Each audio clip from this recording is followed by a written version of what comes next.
If you just talk about the emotions of the last week, I mean, you guys go from the huge win to then have a disappointing performance after this past Saturday. How have guys responded to that, and what's been the focus, I guess, on Sunday and today? Like you said, it was a disappointing loss. But as far as how we're responding, I feel like I like the way our guys approached practice today.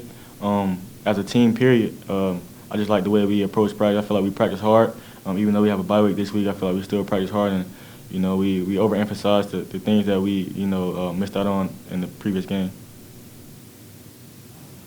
Next will be Seminoles from OC47.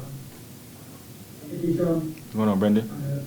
Hey, I know you pride yourself in consistently catching the ball. What was Saturday like for you to have two hit the ground? I know it's uncommon for you. And then secondly, I guess what have you done to kind of go back to the lab and try to work on that?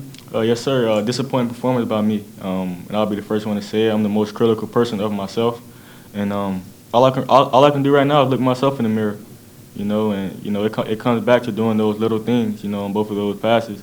I took my eye off the ball and tried to turn upfield before I actually secured the ball, and it goes back to those little things, and going back to bad habits, you can't go back to those. And today, that's why I came up a little late today. Stay at the practice and getting some extra jogs, making sure that never happened again. It's a bad feeling, man.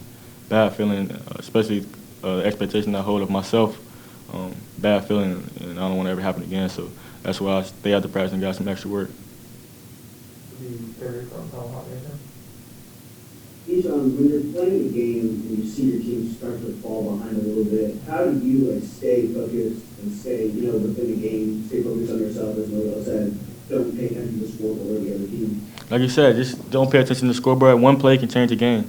One play can spark a play, spark a big play. So not to pay attention to the outside noise, everything going on outside of the game, around the game or whatever, but just staying locked in and keeping my teammates locked in also.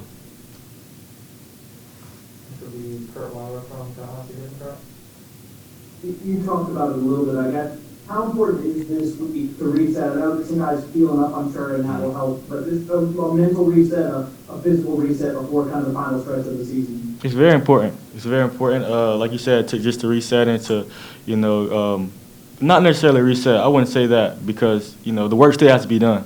We haven't performed up to our capabilities this whole year.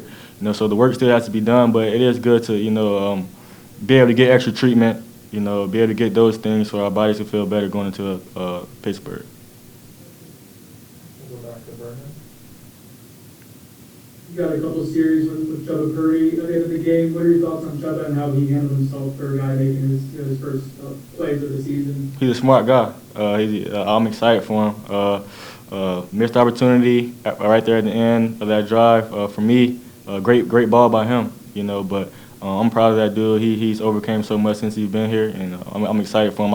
I'm excited to work with him every day. We'll go back to Ira. Coach Dillingham was talking about how far you guys have come since the beginning of the season. Coming off a disappointing loss, the offense has come pretty far since. Have they emphasized that to you guys as well when you guys have meetings, or does everybody already realize that?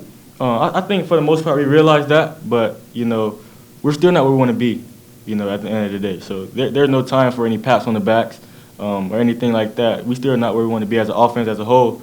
So it's still work to be done, like I said before. And I think this week and today was a good day of practice and approaching it the right way and with the right mindset.